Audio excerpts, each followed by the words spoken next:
이 새벽에 하나님께서 우리에게 주시는 하나님 말씀은 시편 102편 1절에서 28절까지 말씀입니다. 제가 봉독해 올리도록 하겠습니다. 여호와여, 내 기도를 들으시고 나의 부르짖음을 주께 상달하게 하소서.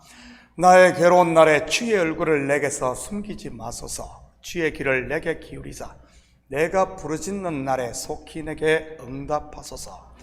내 날이 연기같이 소멸하며 내 뼈가 숯같이 탔음이니이다. 내가 음식 먹기도 잊었으므로 내 마음이 풀같이 시들고 말라버렸사오며 나의 탄식 소리로 말미암아 나의 살이 뼈에 붙었나이다. 나는 광야의 올빼미 같고 황폐한 곳에 부엉이같이 되었사오며 내가 밤을 새우니 지붕 위에 외로운 참새 같으니이다. 내 원수들이 종일 나를 비방하며 내게 대항하여 미칠 듯이 날뛰는 자들이 나를 가리켜 맹세하나이다. 나는 죄를 양식같이 먹으며 나는 눈물 섞인 물을 마셨나이다. 주의 분노와 진노로 말미암으리라. 주께서 나를 들어서 던지셨나이다. 내 날이 기울어지는 그림자 같고 내가 풀에 시들어짐 같으니이다. 여호와여, 주는 영원히 계시고 주에 대한 기억은 대대에 이르리이다. 주께서 일어나사 시온을 긍휼히 여기시리니 지금은 그에게 은혜 베푸실 때라. 정한 기한이 다가오미니이다. 주의 종들이 시온의 돌들을 절구하며 그의 티끌도 은혜를 받나이다. 이에 문나라가 여호와의 이름을 경외하며 이 땅의 모든 왕들이 주의 영광을 경외하리니 여호와께서 시온을 건설하시고 그의 영광 중에 나타나셨습니다. 여호와께서 빈궁한 자의 기도를 돌아보시며 그들의 기도를 멸시하지 아니하셨도다. 이 일이 장래 세대를 위하여 기록되리니 창조함을 받을 백성이 여호와를 찬양하리로다. 여호와께서 그의 높은 성소에서 굽어보시며 하늘에서 땅을 살펴보셨으니 이는 갇힌 자의 탄식을 들으시며 죽이기로 정한 자를 해방하사 여호와의 이름을 시온에서 그 영예를 예루살렘에서 선포하게 하려 하심이라. 그때 민족들과 나라들이 함께 모여 여호와를 섬기리로다. 그가 내 힘을 중도에 쇠약하게 하시며 내 날을 짧게 하셨도다. 나의 말이 나의 하나님이여, 나의 중년에 나를 데려가지 마옵소서. 주의 연대는 대대 무궁하니이다. 주께서 옛적에 땅에 기초를 놓으셨사오며 하늘도 주의 손으로 지으신 바니이다. 천지는 없어지려니와 주는 영존하시겠고 그것들은 다 옷같이 낡으리니 의복같이 바꾸시면 바뀌려니와 주는 한결같으시고 주의 연대는 무궁하리이다. 주의 종들의 자손은 항상 안전히 거주하고 그의 후손은 주 앞에 굳게 서리이다 하였도다. 아멘. 좋은 아침입니다. 오늘 시의 제목을 보면 고난당한 자가 마음이 상하여 그의 근심을 여호와 앞에 토로하는 기도라고 되어 있습니다. 시의 내용을 보면 정말 고난당한 자의 기도임을 알 수 있지요. 적어도 여기에 계신 분들은 오늘 저자와 같은 심령으로 기도해 보지 않은 분은 없을 것입니다. 저 또한 목회를 하면서 수없이 본 저자의 심령으로 부러지셨고요. 아마 지금까지 24년을 담임 목회를 하며 그의 3분의 1은 이와 같은 마음으로 기도한 것 같습니다. 물론 지금도 같은 기도를 하고 있고요. 가지 많은 나무에 바람 잘 날 없다는 말처럼 자식을 여러 키워본 부모라면 목사의 심정을 어느 정도는 이해할 수 있을 것입니다. 이 자식이 좀 잘 되는가 싶으면 저 자식에게 문제가 생기고 저 자식의 문제를 해결하고 나면 또 다른 자식에게 문제가 불거지고 말이지. 자식들 다 키워 출가시키고 이제는 목회에서도 은퇴를 해 모처럼은 이제 자유를 누린가 싶었던 아시는 목사님과 사모님, 요즘은 무엇을 하고 계신 줄 아십니까? 시집간 딸이 둘째를 낳아 사모님은 하루 종일 손녀를 봐주고 목사님은 아침 저녁으로 사모님 픽업 해드리고 있습니다. 거기다가 장가간 아들도 아들이 둘이라 어머니가 와서 좀 봐주시기를 기다리고 있고요. 한마디로 말하면 자식을 키우는 일 끝이 없다는 말입니다.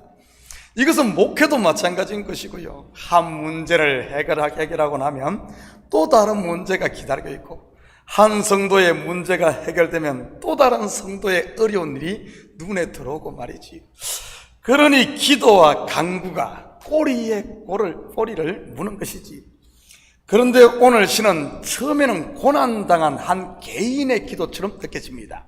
그런데 후반으로 갈수록 이 시가 단순히 한 개인의 문제가 아닌 한 나라를 위한 기도임을 알 수 있습니다. 여러분, 이스라엘 백성이 국가적으로 고난을 당해 나라를 잃고 시온을 그리워한 때가 언제입니까? 바로 바벨론 포로기입니다. 그래서 본시는 바벨론 포로기에 지어진 시가 아닐까 추정을 해보고요. 같이 살펴보면서 고난 가운데 있다면 저자의 마음과 함께 우리의 마음을 하나님 앞에 쏟아 놓았으면 좋겠습니다. 먼저 1절에서 7절까지는 지금 저자의 마음 상태를 엿볼 수 있습니다. 먼저 6절, 7절입니다. 나는 광야의 올빼미 같고 황폐한 곳에 부엉이같이 되었사오며 내가 밤을 새우니 지붕 위에 외로운 참새 같으니이다. 무슨 말입니까? 광야의 올빼미. 여러분, 광야만 해도 황폐한 곳으로 사람이 없는 외로운 곳 아닙니까? 그런데 광야의 올빼미라니. 올빼미는 언제 활동을 하죠? 오직 밤에만 활동을 합니다. 물론 밤에는 모두가 잠든 시간이고요. 광야의 올빼미, 한마디로 하면 아무도 내 옆에 없다는 그런 말입니다. 속된 표현으로 하면 왕따가 되었다는 말이지. 세상 사람들은 누가 잘 되면 그 주위에 사람들이 몰려듭니다. 왜죠? 콩고물이라도 떨어질 게 있으니 말이지. 그런데 고난을 당하면요, 하나 둘 떠나갑니다. 괜히 옆에서 얼쩡거렸다가 돈 빌려달라고 할까봐 그런지는 모르겠지만 말입니다.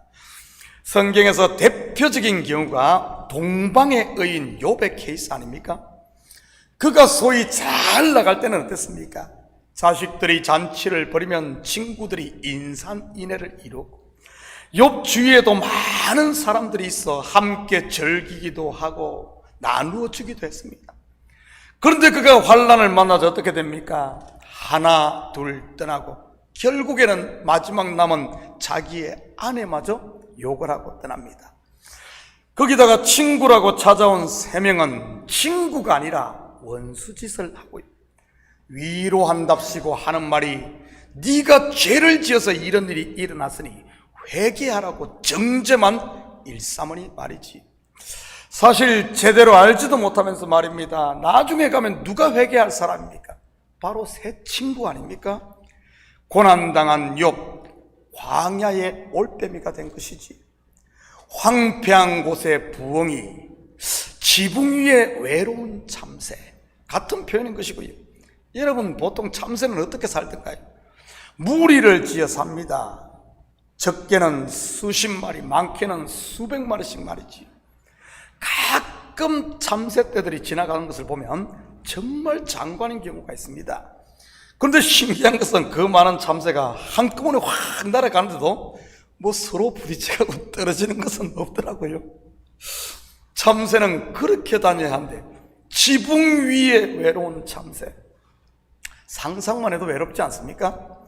혹시 여러분 가운데 지금 내가 광야의 올빼미요, 황폐한 곳에 부엉이요, 지붕 위에 외로운 참새인 분이 계시다면 지금이 바로 주께 엎드려 말씀을 들을 때임을 기억하시기 바랍니다.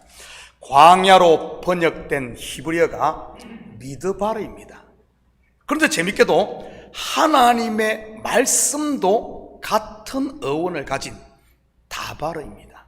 미드바르, 다바르, 무슨 말입니까?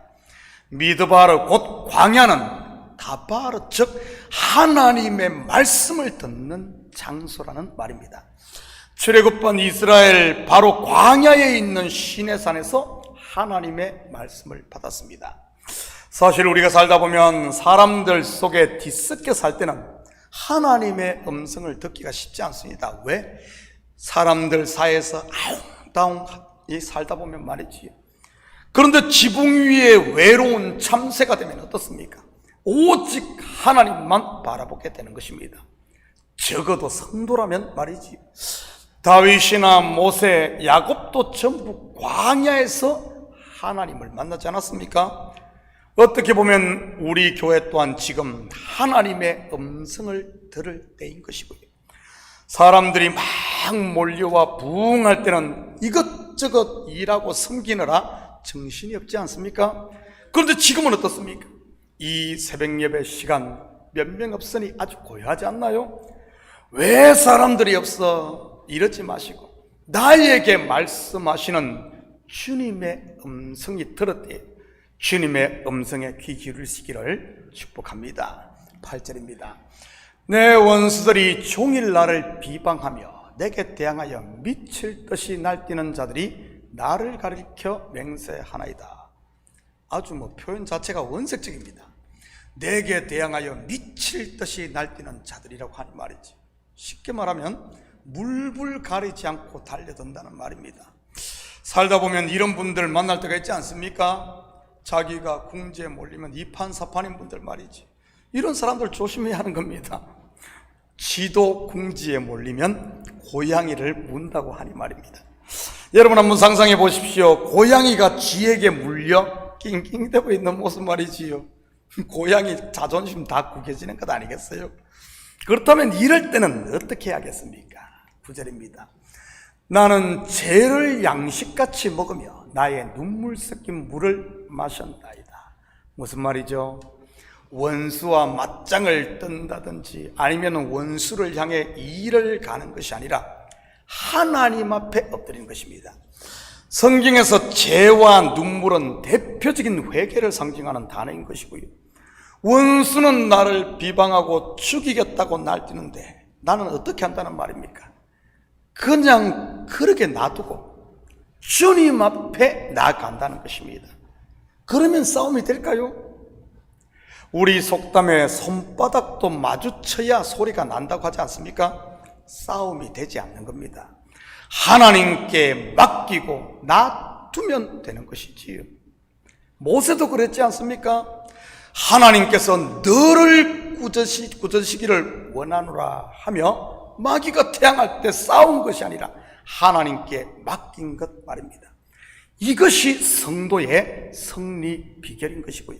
13절 14절입니다. 여호와여 주는 영원히 계시고 주에 대한 기억은 대대에 이르리이다. 주께서 일어나사 시온을 긍휼히 여기시리니 지금은 그에게 은혜를 베푸실 때라.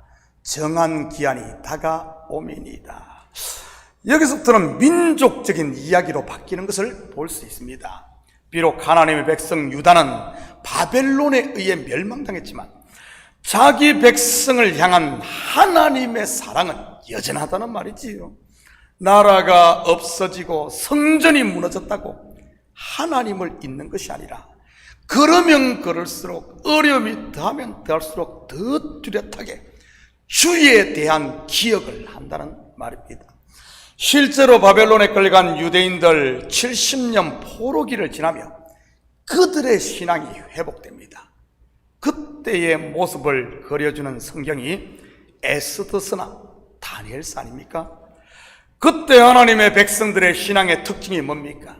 죽으면 죽으리라 그리 아니하실지라도 정결한 처녀와 같은 온전한 신앙이 됩니다. 성경은 그들을 남은 자라고 하는 것이고요. 결국 포로기를 통과한 그들이 어떻게 됩니까? 다시 예루살렘으로 돌아와 성전을 재건했던 것입니다. 시온을 긍휼히 여기시며 은혜를 베풀 때 그리고 정한 기한이 다가오면이다. 이런 표현들 전부 포로에서 돌아올 때를 말하는 것이지. 저는 영적으로 우리 교회가 바로 이때가 아닌가 생각을 해봅니다.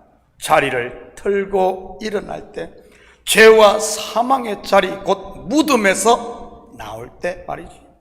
죽은 나사로가 어떻게 무덤에서 나오던가요? 나사로야 나오너라. 바로 예수님의 음성을 들을 때인 것입니다.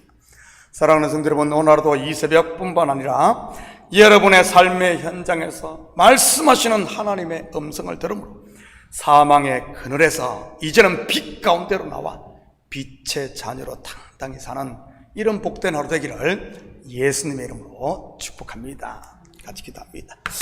사랑의 아버지 하나님, 참으로 감사를 드립니다. 우리가 살다 보면 아버지 하나님, 고난을 만날 때가 있습니다. 이 고난의 때를 우리가 어떻게 이겨야겠습니까? 아버지 하나님, 고난당한 자가 있느냐?